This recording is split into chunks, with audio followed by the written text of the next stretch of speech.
Swastiastu, Ratu. Om Swastiastu. Nggih, aduh punapi kena Rike Ratu. Kami kena Riki. Nggih. Jangan Riki aja. Nggih, ampura niki yang ngangge bahasa Indonesia karena kebetulan niki audiens kebanyakan dari luar Bali juga atuh. Oh, silakan. Nggih, nggih. Tiang agak perbesar sedikit suara. Oh, baik. Baik, oke. Baik, Ratu.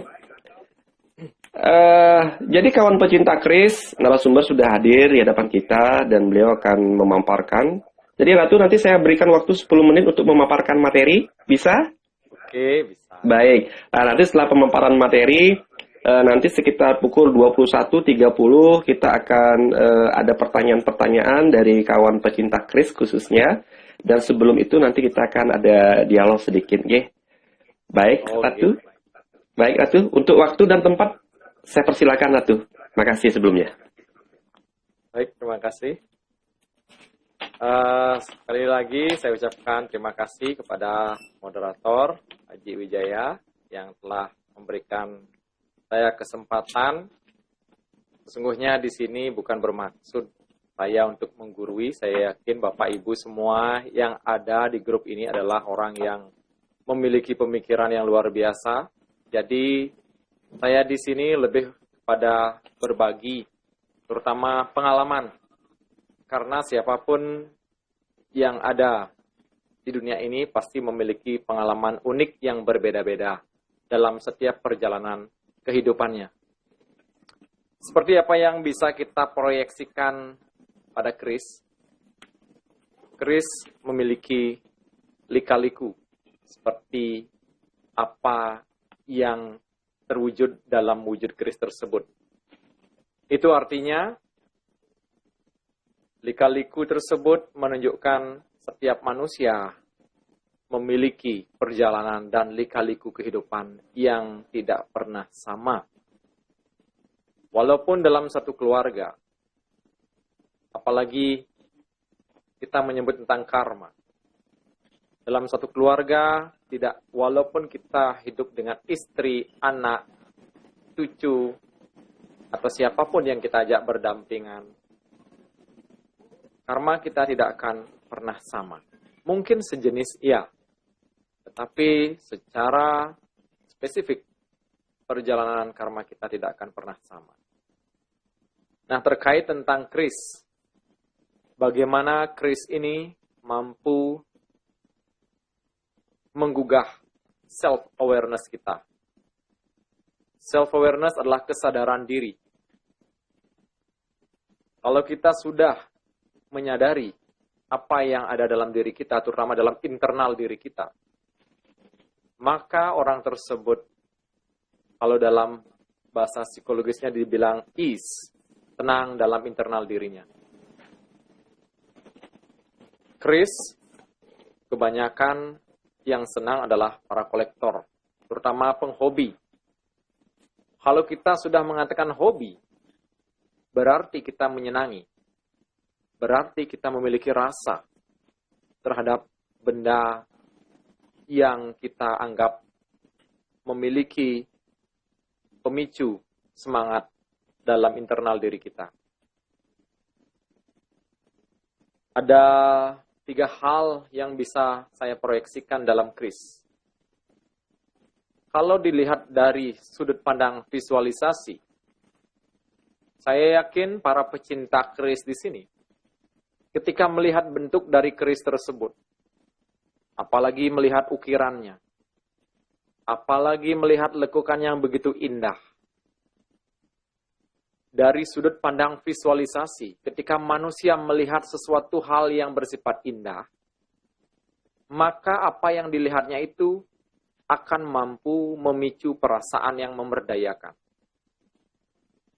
Bayangkan saja, ketika kita awalnya memiliki perasaan yang tidak memberdayakan, contoh kita sedang mengalami emosi, kemarahan. Dalam rasa amarah ini, memiliki struktur, memiliki pola, pattern dalam diri kita. Kalau kita ketahui pola dan strukturnya, jelas apa yang terjadi dalam diri kita. maka kita mampu merubah rasa amarah tersebut bahkan dalam waktu kurang dari 3 detik. Dari awalnya kita marah levelnya 100, mendadak kita bisa turunkan menjadi level 50, bahkan di bawah itu. Dengan cara apa? Seperti kata saya tadi, ada 3 struktur. Pertama, dari sudut pandang visualisasi. Kita melihat keris ini merupakan sesuatu hal yang indah bagi para kolektor atau bagi para pecinta keris. Saat kita melihat hal yang indah, saat itu pula struktur dari rasa marah dalam diri kita pasti akan segera turun. Kemudian yang kedua, dari segi auditori. Apalagi kita mengetahui auditori tersebut adalah pendengaran. Segala sesuatu yang kita dengar. Kita mendengar orang yang membawa keris ke rumah kita. Kita dengar sejarahnya tentang keris tersebut.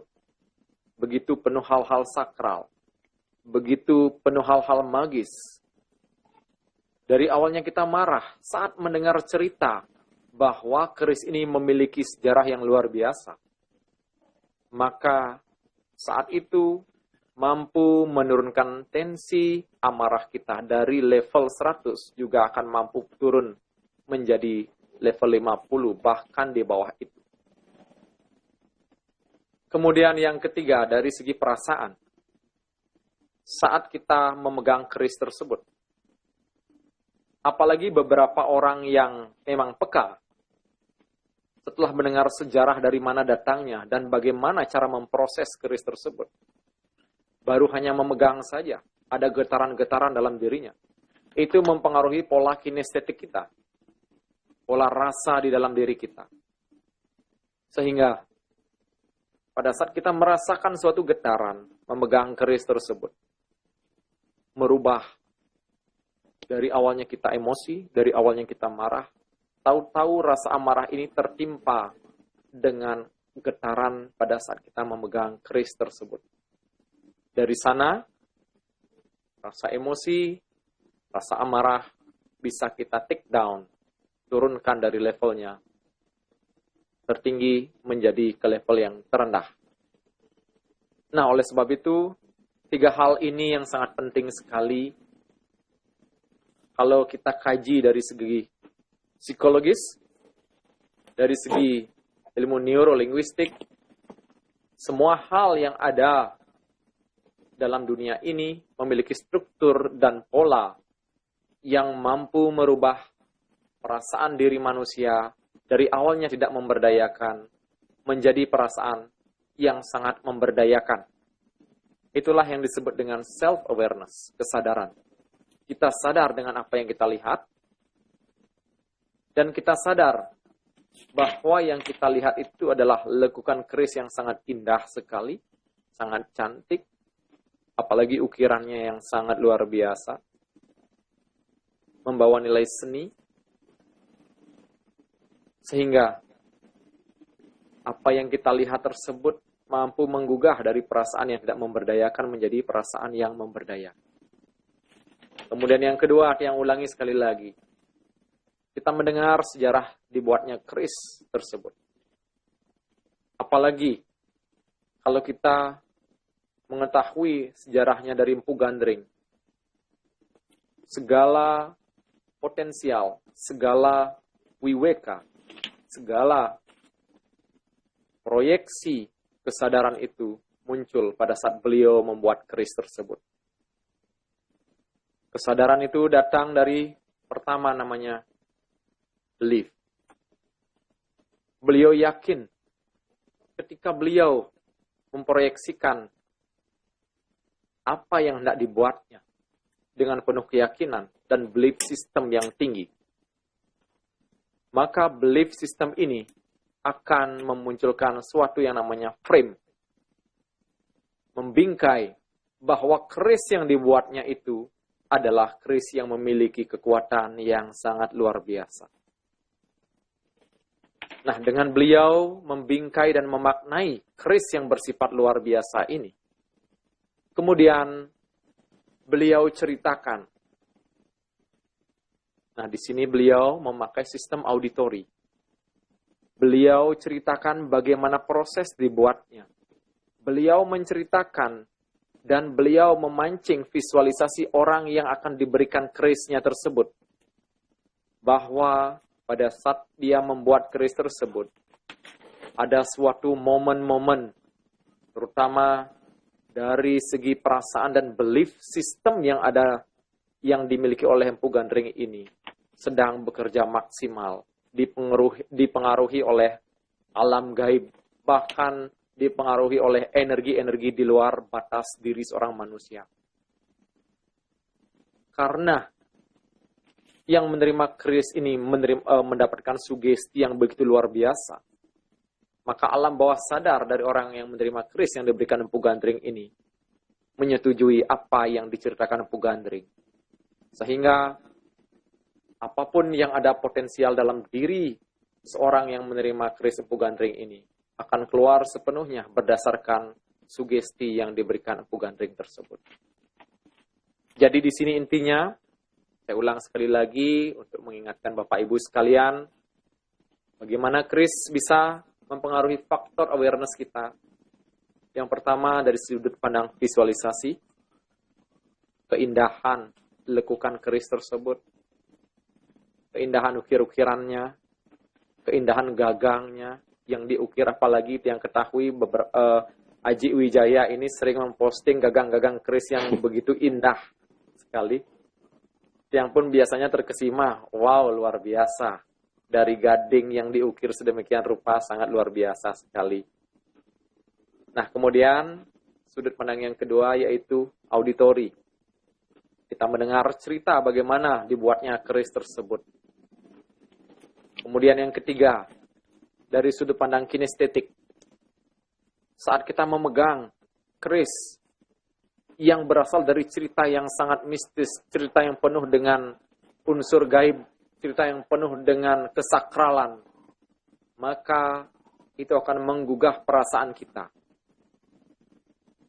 Yang temui di lapangan, kenapa orang-orang yang merasa bahwa keris itu memiliki kekuatan gaib langsung seketika itu menjadi gemetar, atau bahkan ada yang kesurupan, kerauhan, menganggap energinya masuk. Karena dia meyakini betul, tersugesti betul, alam bawah sadarnya tersugesti betul dengan cerita yang disampaikan oleh orang yang memberikan keris ini. Itu akan berpengaruh pada faktor kinestetik, faktor perasaan. Ketika dia merasa bahwa yang dipegangnya adalah sesuatu hal yang indah, maka dia tidak mampu menyampaikan keindahan yang dialami dalam diri dan batinnya ini lewat kata-kata. Karena dia tidak mampu menyampaikan keindahan lewat kata-kata, maka yang menyampaikan adalah bahasa tubuh. Bahasa tubuh tidak bisa kita pungkiri. Bahasa tubuh juga akan mampu menyampaikan kebenaran apa yang sedang dipegangnya, kekuatan apa yang sedang mendatanginya. Nah, oleh sebab itu,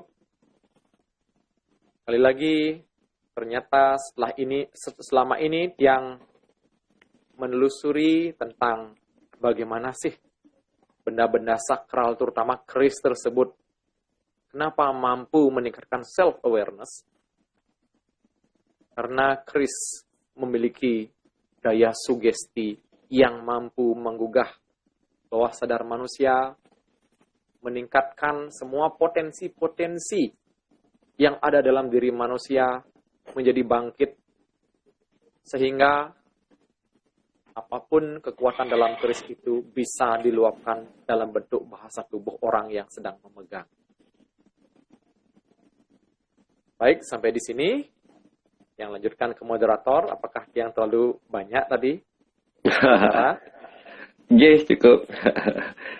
Yes, semua tuh luar biasa sekali ini. Saya sampai lupa ya, waktu lewat sampai lupa. Karena apa? Karena apa yang disampaikan oleh ratunya ini sangat sangat sangat menyentuh ya. Jadi tanpa kita sadari apa yang kita lakukan selama ini ternyata diterjemahkan seperti apa yang Ratu sampaikan begitu. Jadi ada tiga sudut ini ya, visualnya, kemudian auditorinya, kemudian rasanya. Ini memang loh, kok bisa arahnya ke situ? Saya sampai terkaget tadi. Oh, ternyata itu berdampak ya tanpa kita sadari ya. Sangat Waduh. berdampak. Oke, baik Ratu. Jadi sebelum ada pertanyaan nanti dari kawan-kawan pecinta keris, karena ini materinya luar biasa sekali, ini secara tidak langsung Ratu sudah menyindir kami sebenarnya nih untuk melihat ke dalam diri. Bagaimana sih kita selama ini memperlakukan keris di dalam pemberdayaan diri kita ya. Namun ada sesuatu yang menarik Ratu. Ya, dari ketiga sudut yang Ratu sampaikan tadi, tidak sedikit kawan-kawan kita. Nah, jadi kita kan di sini kan materinya self awareness. Itu kalau tidak salah saya mengambil poinnya itu semangat untuk memperbaiki diri, ya. Boleh saya katakan juga mengevaluasi diri. Namun demikian, kenyataan yang ada di lapangan, khususnya para pecinta keris pemula, sering sekali tidak terkontrol di dalam mengkoleksi keris. Bahkan memaksakan diri untuk bisa mengkoleksi keris sebanyak mungkin, Ratu. Ya, hal ini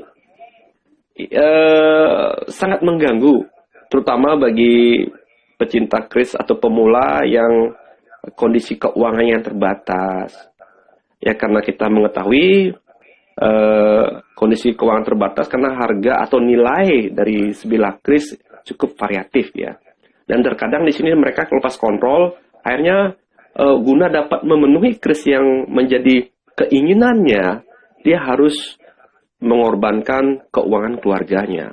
Bahkan tidak menutup kemungkinan terjadi benturan-benturan di rumah tangganya. Nah, bagaimana menyikapi hal ini terkait dengan self-awareness ini, Ratu? Terima kasih sebelumnya. Baik. Sungguh luar biasa sekali pertanyaannya. Tujuan dari self-awareness yaitu menyadarkan kita. Inti daripada self-awareness adalah kembali dalam diri kita sendiri. Selama ini, manusia melatih self-awareness dengan menggunakan media. Kalau di dalam grup Niki, yang yakin semua pasti medianya menggunakan keris. Karena tadi, keris itu, kalau diulas dari segi sudut pandang psikologis, mampu melihat sudut pandang yang luar biasa, mampu meningkatkan pendengaran yang luar biasa, dan juga mampu meningkatkan perasaan.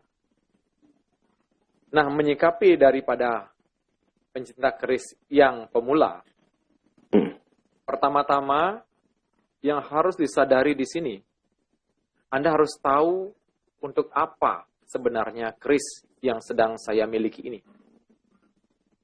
Harus tahu secara jelas, detail.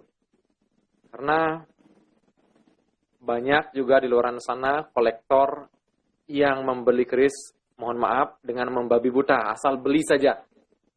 Tanpa mereka mau menelusuri sejarahnya seperti apa, cara membuatnya seperti apa, tanpa mau mendengar orang yang pandai yang membuat ini, cara membuatnya seperti apa, itu juga sangat berpengaruh nanti pada belief sistemnya.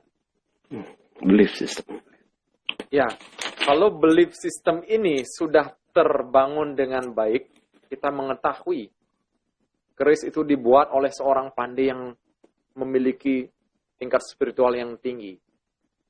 Kemudian, kita mengetahui pandai ini memilih bahannya yang betul-betul berkualitas.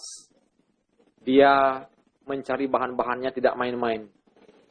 Nah, kemudian kita mengetahui seorang pandai yang membuat keris ini, dia membuat keris dengan selalu penuh perasaan bahagia saat menempa besi tersebut. Rasa bahagia yang dimiliki pandai ini akan langsung merasuk ke dalam keris itu. Setiap orang, siapapun yang memegang keris itu, baik orang itu peka ataupun tidak peka terhadap energi, rasa cinta kasih itu, rasa seluruh perasaan yang memberdayakan pada saat seorang pandai membuat keris ini, pasti akan mempengaruhi dirinya. Sehingga ketika memegang keris, ketika memiliki keris, walaupun kelihatannya sederhana, jika dia memiliki rasa terhadap keris tersebut, maka dia tidak akan mudah untuk beralih ke keris-keris yang lain, apalagi membabi buta membelinya secara harus mengorbankan keuangan keluarga, seperti yang Aji katakan tadi. Maka dari itu, yang perlu sampaikan di sini, pertama kita harus lihat dengan visual kita, apakah keris itu memang berguna bagi diri kita. Kita kembali tanyakan kepada diri sendiri. Intinya, semakin Anda mengajukan pertanyaan yang baik kepada diri Anda, maka Anda akan menghasilkan hasil yang baik pula. Selama ini Tiang lihat, dan Tiang juga berteman dengan beberapa kolektor, memang betul kata Aji, mereka belinya kadang-kadang sembarang. Tanpa mereka tahu, Tiang tanya, apakah keris itu bagus? Apakah itu memang betul-betul cocok untuk diri Anda? Dia menjawabnya malahan, biasa, yang penting punya aja. Kalau dia menjawab seperti itu, berarti dia tidak punya rasa. Maka dari itu, Tiang sarankan kepada para kolektor keris, dimanapun Anda berada saat ini. Pertama,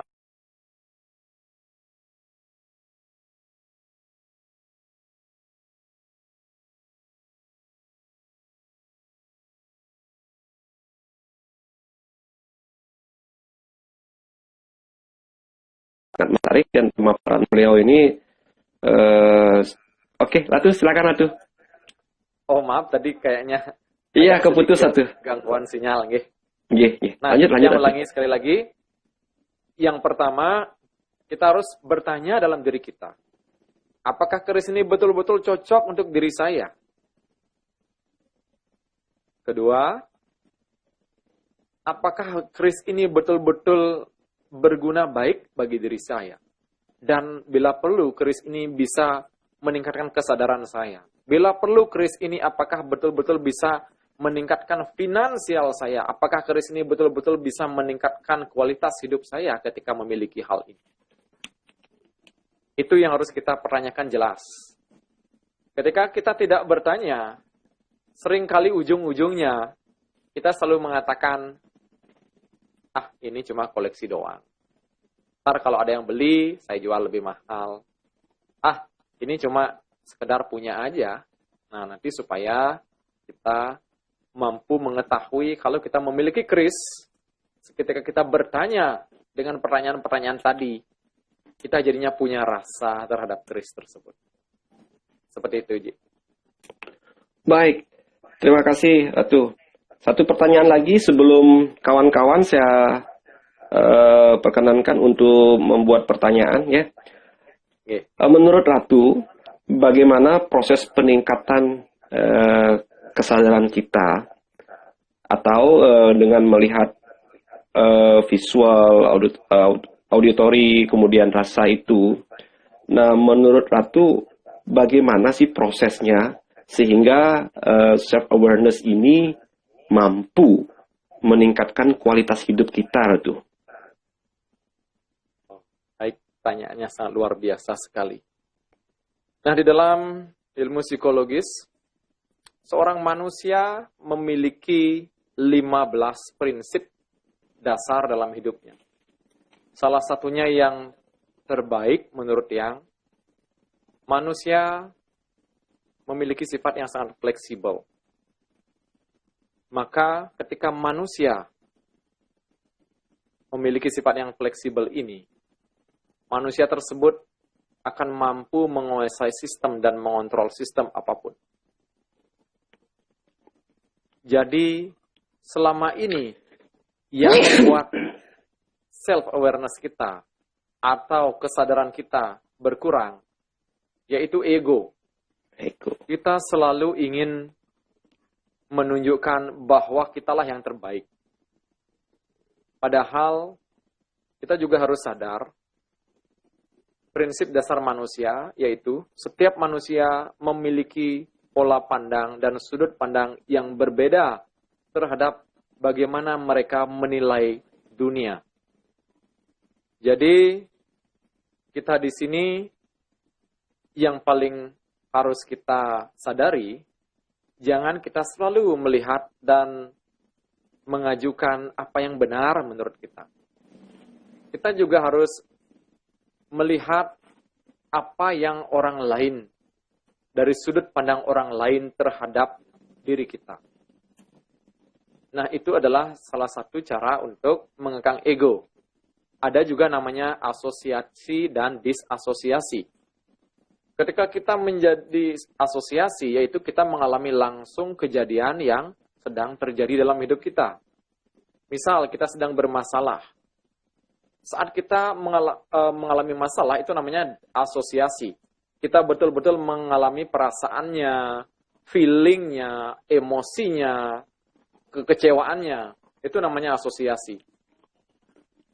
Nah, saat itu, saat kita mengalami asosiasi ini, saya yakin siapapun dan sehebat apapun tingkat spiritual orang itu, ketika dalam masalah, kesadarannya pasti tidak akan tumbuh.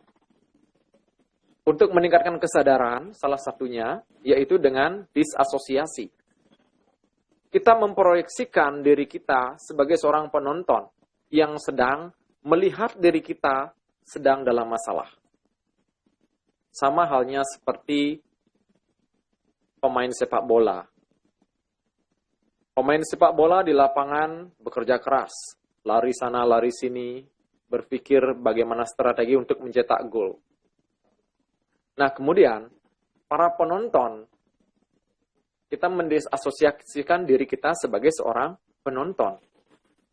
Jadi, ketika kita memposisikan diri kita sebagai seorang penonton, seluruh perasaan yang kita alami pada saat kita mengalami kejadian yang sedang menimpa kita, itu akan seketika itu berubah.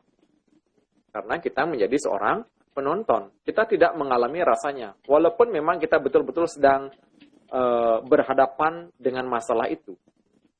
Kita bayangkan saja diri kita duduk di bangku penonton, sedang menyaksikan diri kita sedang bermasalah.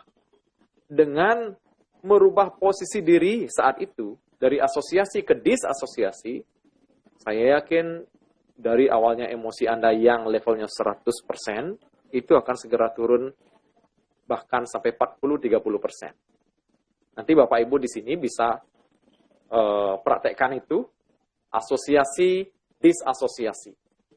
Saya yakin semua orang bisa mempraktekkan itu. Dan ternyata, seperti kata Tiang di awal, perasaan manusia, apa yang dilihat manusia dan apa yang didengarkan manusia ternyata memiliki struktur. Dengan merubah struktur saja, kita sudah bisa merubah perasaan kita seketika itu, bahkan dalam waktu detik. Misal, kita sedang berhadapan dengan seseorang. Kita dimaki-maki, membuat diri kita emosi. Kita melihat orang tersebut memakai baju berwarna-warni. Suasana di sekeliling kita juga penuh warna-warni. Kalau kita berhasil membayangkan dan menurunkan intensitas warna apa yang kita lihat dari awalnya berwarna menjadi hitam putih, itu juga akan sangat membantu kita menurunkan tensi emosi kita. Pasti itu. Yang kedua, kita mendengar orang yang sedang mencaci kita, mencibir kita, menghina kita dengan begitu kalimat-kalimat yang tidak baik. Kita bayangkan saja seperti ada volume di kuping kita. Kita turunkan volume radionya. Seolah-olah volumenya dari awalnya 100, kita turunkan levelnya menjadi 20. Dengan kita meniatkan menurunkan volume, itu juga akan mampu merubah perasaan kita seketika itu. Nah, kemudian yang ketiga, ketika kita sedang emosi, kita perhatikan bagian organ tubuh kita mana yang bermasalah. Misal, dada saya berdebar dengan cepat. Ketika Anda tahu dada berdebar dengan cepat saat Anda emosi, disinilah peranan daripada self-talk atau komunikasi dalam internal diri.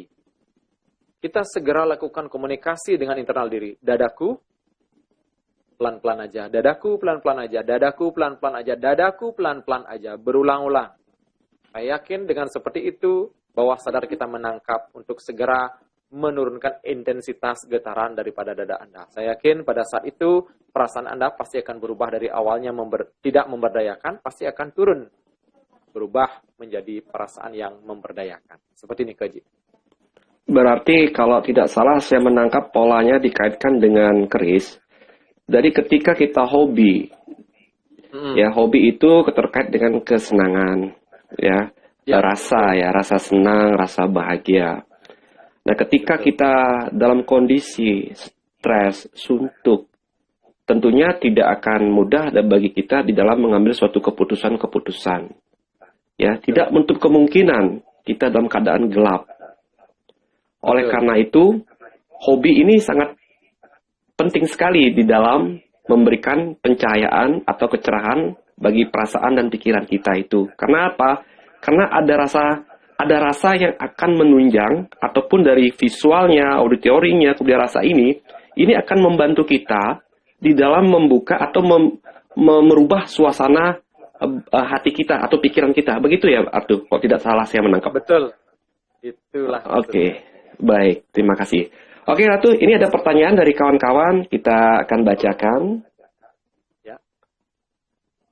Oke, yang pertama dari Gustran. Beberapa istilah mungkin saya akan terjemahkan atau saya akan luruskan. Oh. Apakah ada bedanya self-awareness yang kita rasakan berdasarkan tangguh keris tersebut? Jadi begini mungkin maksudnya Gus Regan. Jadi keris ini kan ada yang namanya tangguh. Tangguh itu perkiraan zaman lah tuh. Keris Bali, keris Jawa, Jawa Majapahit, kemudian ada era-era kerajaan lah tuh, nggih. Nah, apakah ada yang kita rasakan self-awareness dari zaman ke zaman itu? Atau mungkin kini berbicara masalah keinginan ya. Keinginan ketika kita ingin memiliki keris bertangguh atau keris zaman Bali, zaman Majapahit, apakah ada berdampaknya secara psikologi kita atau self-awareness kita dari apa yang saya paparkan tadi ya tuh? Oh, nggih, baik sekali pertanyaannya nih, Kak. Begini, kalau kita berbicara tentang sejarah, itu akan kembali lagi kepada belief system. Dan di dalam tubuh manusia ada yang namanya filter, yang terdiri dari satu yaitu experience, pengalaman. Kalau kita mengatakan semakin tua keris tersebut, apalagi pada zaman Majapahit, tentu saja pengalamannya sudah tidak bisa diragukan lagi. Kemudian dari pengalaman, yang kedua yaitu knowledge, pengetahuannya. Keris-keris yang diwariskan di zaman Majapahit tentu saja dibuat oleh pandai-pandai dan empu-empu yang sangat luar biasa dari segi jenananya. Itu yang membuat munculnya belief system bahwa semakin tua keris tersebut, apalagi itu merupakan peninggalan dari zaman kerajaan, belief system manusia yang memiliki keris tersebut pasti akan meningkat tajam dan meningkatkan self-awareness, kesadaran kita terhadap keris tersebut bahwa keris ini memiliki energi yang luar biasa. Setelah kita memiliki belief system, mulai ada namanya framing, seperti yang Tiang katakan tadi. Dia membingkai. Keris yang saya miliki ini memiliki daya yang sangat magis. Ini berasal dari zaman Majapahit loh. Ini peninggalan zaman kerajaan kuno loh. Dia bingkai sedemikian rupa, berdasarkan pengalaman, pengetahuan, dan belief sistemnya, maka itu akan termaktub di bawah sadarnya bahwa keris ini memiliki kekuatan dan energi luar biasa. Ketika saya memegang keris ini akan mampu meningkatkan kesadaran saya. Ketika saya melihat keris ini, dengan hanya melihat saja, itu akan membawa perasaan saya menjadi senang, menjadi nyaman, menjadi damai. Jadi, apalagi ketika saya mengingat dan mendengar bahwa keris ini dibuat oleh para pandai-pandai yang memiliki jana yang luar biasa, itu akan semakin meningkatkan kesadaran saya terhadap keris ini, bahwa keris ini mampu merubah perasaan saya dari awalnya tidak memberdayakan menjadi perasaan yang memberdayakan. Jadi garis besarnya di sini yang dimaksudkan dari pertanyaan tadi yaitu mengenai belief sistemnya nih Keji. Semakin dia ketahui bahwa keris itu dibuat oleh orang-orang yang memiliki jana hebat, apalagi peninggalan sejarah, anggaplah Majapahit dan kerajaan-kerajaan besar lainnya, maka belief sistemnya dia menangkap dan bawah sadarnya dia percaya bahwa keris ini mampu merubah perasaan saya dari awalnya tidak memberdayakan menjadi perasaan yang memberdayakan. Kita jadi senang, kita menjadi bangga, kita menjadi happy. Ujung-ujungnya di sini, ketika kita happy, ketika kita bangga, ketika kita senang, itu akan menciptakan damai dalam internal diri kita. Itulah yang disebut dampak daripada self-awareness daripada keris yang dimaksud nih. Seperti ini, Keji. Jadi intinya adalah bagaimana caranya menciptakan damai dalam internal diri kita. Betul, Dan itu ya. hobi ini salah satu media yang sangat menarik, atau enggak? Betul. Oke. Kalau sudah hobi, pasti orang itu sangat menyenangi barang itu. Kalau sudah senang, dia akan menciptakan perasaan bahagia ketika memiliki benda tersebut. Ketika sudah bahagia, itu sudah namanya menciptakan internal diri yang memberdayakan. Yang disebut dengan kesadaran diri. Oke. Nah, kalau tadi Ratu berbicara mengenai belief system. Artinya di sini untuk menunjang belief system ini diperlukan pengetahuan dan pengalaman. Nah, bila pengetahuan dan pengalaman ini sudah dipahami, sudah dimengerti, jadi ini akan sangat menunjang belief system yang dimaksud, atau enggak? Betul. Oke, oleh karena itu kawan pecinta keris jangan cuma belief saja, kita tetap harus menggali ya, kita harus memperdalam baik itu mengenai tangguh. Jangan salah nanti karena kita dasarnya cuma percaya karena analisa kita kayak ngawur ya, tanpa melalui proses ya edukasi ataupun kita memperdalam pengetahuan kita terhadap penangguhan. Jadi kita tidak bisa memakai istilah belief system ini. Parahnya ketika kita salah menilai suatu penangguhan, endingnya bukan happy yang kita dapatkan, tapi kekecewaan. Tidak menutup kemungkinan oleh karena itu, di awal sudah disampaikan oleh narasumber, pentingnya pengetahuan dan pengalaman tersebut. Karena dua hal ini akan menunjang dari belief system. Begitu tuh? Oke, baik. Nah, tiap makasih Ratu. Sedikit, bayangkan saja kalau kita membeli keris, itu misalnya kita membelinya di pasar tradisional. Walaupun bentuknya lebih bagus, ukirannya lebih baik daripada keris yang berasal dari zaman Majapahit dulu. Walaupun bagaimanapun, biasanya namanya saja marketing, pasti akan dibumbui dengan kecap yang manis. Walaupun dibumbui apapun, ketika akhirnya kita sadar dari segi pengalaman dan knowledge-nya, tahu-tahu tidak sesuai dengan apa yang disampaikan oleh marketingnya tersebut, otomatis itu juga akan merubah belief system kita. Ini berbeda sebaliknya. Walaupun keris itu lusuh, penuh debu, anggaplah kotor dan lain sebagainya, tetapi ketika kita mengetahui dari pengalaman kita, oh ternyata betul keris itu merupakan warisan dari Majapahit. Apalagi kita betul-betul mengetahui secara jelas, secara detail sejarahnya, sehingga sampai ke tangan kita. Maka seketika itu belief system kita akan mulai muncul dan pasti ada keinginan kita untuk membersihkannya. Sehingga keris tersebut akan kita bisa rawat sebagaimana zaman dahulu keris tersebut kelihatan sangat menarik dan cantik. Seperti itu. Wah, luar biasa. Terima kasih Ratu, pemaparannya sangat indah sekali. Baik, berikutnya dari Suardiase. Ampura Ratu, di dunia pekerisan sering saya mendengar bahwa satu keris yang memiliki energi luar biasa akan mendatangkan kris-kris dengan energi yang baik juga. Apakah benar itu? Nah, artinya gini.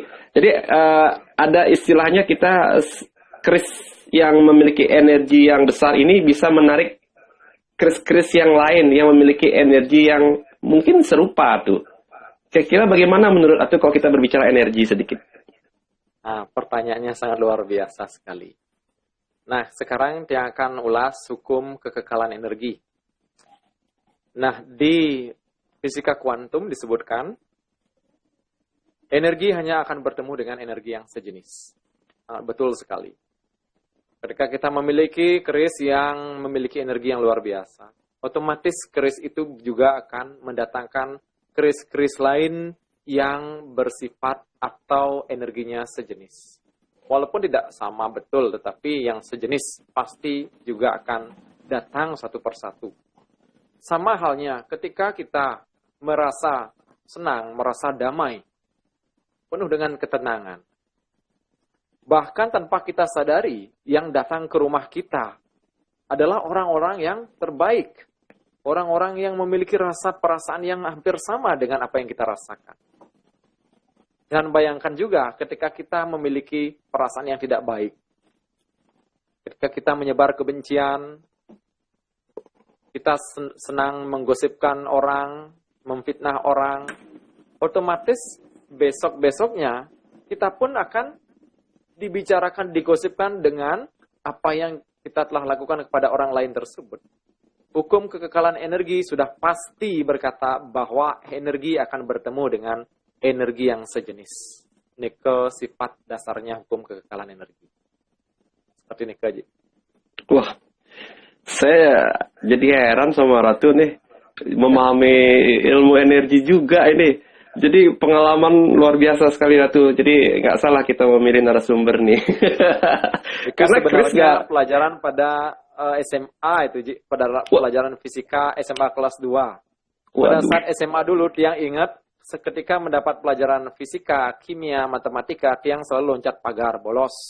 Tetapi ketika Tiang sudah merasuk ke dunia pemangku, hingga saatnya Tiang harus melinggih jadi sulinggih, Tiang pun harus buka kembali pelajaran itu. Waduh. Jadi nyambung ya, apalagi berbicara Chris yang tidak lepas dari yang namanya energi, nggih. Betul sekali, Ji. Luar biasa. Oke, begitu Beli Swardiasa, semoga bisa dipahami apa yang disampaikan dan itu sudah sangat mengena sekali ya. Jadi sangat menarik sekali apa yang dipaparkan oleh beliau. Nah, berikutnya juga ada Emperawan. Beliau menanyakan, Ratu izin bertanya, apakah ada pengaruh hari kelahiran orang terhadap keris yang dimiliki? Menurut sepengetahuannya Ratu, apakah seperti itu? Jadi hari kelahiran itu berpengaruh terhadap keris yang dimiliki. Seumpama nih mungkin hari untuk kelahiran wuku apa nggak cocok untuk merawat keris, ataupun kalaupun merawat keris harus keris-keris tertentu. Nah, bagaimana menurut pandangan Ratu? Ini juga pertanyaan sangat luar biasa sekali. Hari kelahiran, apalagi manusia yang datang ini adalah orang yang memiliki jiwa, pancaran terkecil daripada sinar suci Tuhan tersebut yang disebut dengan Atma. Sedangkan keris adalah benda yang kita yakini menggugah diri kita kepada si pemiliknya, menciptakan rasa damai. Karena akan pertama tadi yaitu hobi yang menciptakan rasa senang. Jadi hari kelahiran di sini sama sekali tidak ada hubungannya dengan benda tersebut. Yang jelas, seperti kata Tiang tadi, yaitu hukum kekekalan energi. Kalau Anda memiliki energi yang sama dengan benda-benda pusaka, itu karena memang energi Anda sejenis dengan benda-benda pusaka tersebut. Setiap orang dilahirkan pada saat bayi, memiliki pengalaman yang berbeda dari pada saat dia lahir, kecilnya, masa remaja, dan masa dewasanya. Otomatis setiap masa ini akan selalu berubah. Begitu pula pola energi dalam diri manusia ini akan selalu berubah.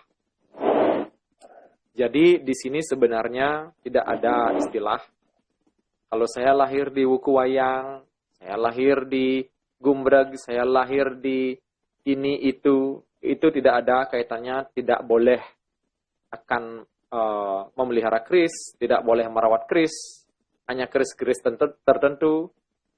Kalau untuk keris-keris tertentu, yang pastikan Nike akan berdampak pada pola energi yang Bapak Ibu sedang miliki saat ini. Kalau memang pola energi Bapak Ibu terhubung dengan keris tersebut, maka keris tersebut layak untuk Bapak Ibu rawat. Nah, terkait tadi, sama sekali yang pastikan tidak ada hubungannya. Kalau Bapak Ibu dibilang tidak boleh merawat keris karena kelahirannya wuku ini, wuku itu, Nike hanyalah doktrin yang selama niki tidak jelas dasarnya dan tidak jelas pemaparannya seperti apa, itu hanyalah persepsi dan penafsiran manusia saja. Kalau Bapak Ibu memang hobi, walaupun banyak yang mengatakan tidak boleh merawat keris, yang pastikan Nike hanya persepsi dan hanya penafsiran saja. Semua orang berhak. Dan tiang pun sendiri, tiang memiliki keris, kebetulan ada yang ngaturang ke Geria, itu seorang jero pandai dari Sarasedia Tampak Siring, dan tiang dari dulu leluhur tiang Nike memang tidak ada yang punya keris, justru hanya tiang saja sekarang punya keris. Justru Niki berguna sekali bagi saya pada saat upacara melaspas. Nah, di sana kan ada prosesi mendem dasar pedagingan. Pada saat ngurat dasarnya Niki, justru keris itu yang tiang pergunakan. Karena tiang merasa keris tersebut, apalagi diberikan seorang jero pandai, kita meyakini kehangatan dan energi dari api tersebut, apalagi kita ketahui di dalam Rigveda mantra pertama, sukta pertama, mandala pertama berbunyi Agni mile purohitam yadnya sia dewa meritujem potaram meratnada tamam, yang artinya Dewa Agni akan memberikan pencerahan sebagai beliau adalah sebagai purohita, yaitu sebagai pimpinan sebuah yadnya. Dan beliau akan memberikan kita kekayaan. Oleh sebab itu, ketika tiang mempergunakan keris yang diberikan jero pandai ini untuk mengurat aksara suci di tanah tempat akan saya mendem pedagingan, tiang merasa tempat itu akan diberikan kehangatan, kedamaian, dan kekayaan. Itulah belief system saya. Oke, seperti ini, Kaji. Belief system. Oke, baik. Terima kasih atas pemaparannya, itu luar biasa.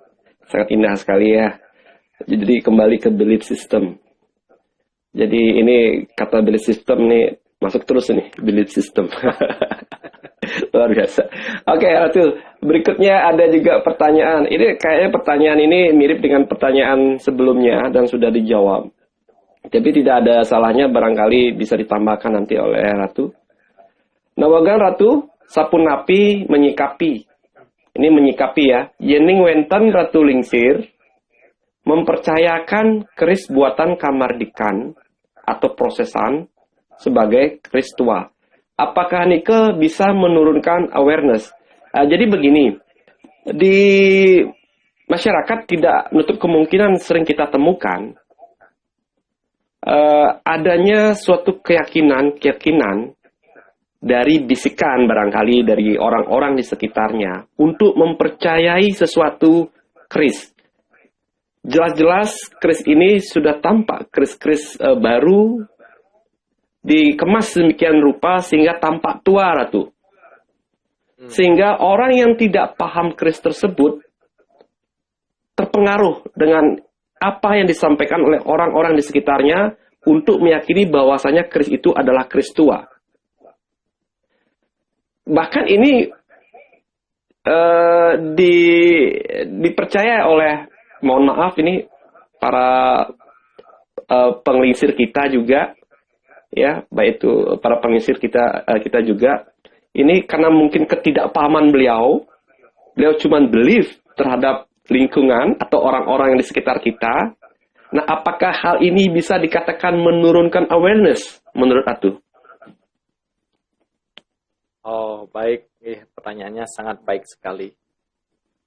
Nah, ketika kita tahu bahwa itu adalah kris markup, yang sebenarnya kris baru, tahu-tahu dijadikan terlihat seperti kris bertuah. Saat kita tahu bahwa ternyata itu bukan kris bertuah, itu juga pasti akan menurunkan awareness kita. Karena kita merasa kecewa. Ingat, awareness itu akan turun ketika kita dipenuhi oleh hal-hal yang bersifat negatif. Kekecewaan, kebencian, keamarahan. Saat semua sifat-sifat itu hadir, self-awareness kita akan turun.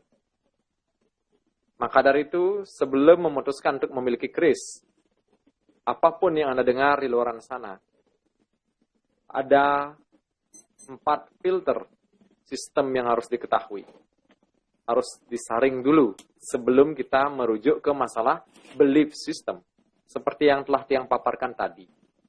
Kita harus tahu pengalaman, knowledge, experience-nya. Harus kita gali experience-nya. Harus digali betul kebenaran experience dan pengalamannya itu harus betul-betul kita dapatkan. Kebenaran yang sejatinya. Kemudian yang kedua, knowledge. Pengetahuan tentang keris itu. Kalau kita sudah mendapatkan pengetahuan yang jelas tentang keris itu, dari mana asalnya, kapan dibuatnya, sejarahnya seperti apa, siapa yang membuatnya, dengan metode apa mereka membuatnya, maka itu akan menjaga belief system kita yang ketiga. Setelah belief system terbentuk, mulailah ada yang namanya framing. Jadi, yang Tiang sarankan kepada para pencinta keris, kita harus memakai sistem filter kita. Harus kita ketahui pengalamannya dulu, pengetahuannya dulu, barulah kita bisa memutuskan tentang belief system. Kadang-kadang, disinilah banyak yang sering tertipu, terperdaya dengan kata-kata marketing di luar sana, namanya saja marketing. Mereka bisa mengemas sama halnya seperti kita berjualan. 1 menit Aji. 1 menit. Oh ya, sama seperti kita berjualan. Dari awalnya barangnya tidak baik, ketika dikemas, repacking, maka barang itu menjadi baik dan memiliki nilai layak jual. Padahal di dalamnya tidak memiliki daya jual sebenarnya. Nah, seperti itu. Baik, Ratu. Terima kasih, Niki. Mantap sekali, Niki, Ratu, pemaparannya. Jadi begitu, kawan. Awareness bisa turun ketika ada kekecewaan. Terlebih awalnya kita sudah begitu bangga, apalagi diekspos. Ya, diekspos ke publik ya. Kebanggaan kita itu diekspos di publik. Tahu-tahu itu endingnya mengecewakan. Atau tentunya akan berdampak kurang baik buat awareness kita ya. Oleh karena itu, seperti tadi sudah disampaikan bahwasanya pentingnya pengetahuan dan pengalaman. Ya, ada belief system, tapi belief system kita itu jangan sembrono istilahnya ya. Jangan asal belief aja, belief sama orang lain itu hati-hati sekali. Ya, terlebih yang kita ajak adalah seperti tadi yang namanya pesan-pesan sponsor atau marketing. Nah, ini dia yang tidak menutup kemungkinan terjadi hal-hal seperti itu. Baik para pecinta keris, jadi kita sudah 60 menit bersama Ida Sri Begawan Sidananda Saraswati ya. Jadi pemaparan beliau begitu indah, begitu luas sekali, bahkan itu di luar dugaan saya. Beliau sangat memahami juga tentang ilmu energi ya. Jadi tadi sudah disampaikan juga oleh kawan kita, ini terkait dengan law of attraction katanya. Benar sekali ya. Ini kan menarik ya. Nah kemudian kita masih ada waktu 30 menit, namun sebelum kita akan mengisi waktu 30 menit, saya akan jeda dulu sesaat ya. Akan jeda sesaat, silakan setelah jeda, kawan-kawan kembali ikut ya. Saya akan live kembali dan silakan kawan-kawan untuk mengikuti program berikutnya selama 30 menit. Untuk narasumber Ratu, kita akan off sementara nggih. Setelah itu kita akan kembali live, akan membahas apa yang ditanyakan oleh kawan-kawan pecinta keris. Nggih Ratu, Baik. Mohon izin Ratu. Terima kasih. Nggih. Baik, teman-teman, kita jeda dulu sesaat. Setelah itu saya akan live kembali. Kawan-kawan silakan untuk bergabung kembali. Terima kasih, selamat malam.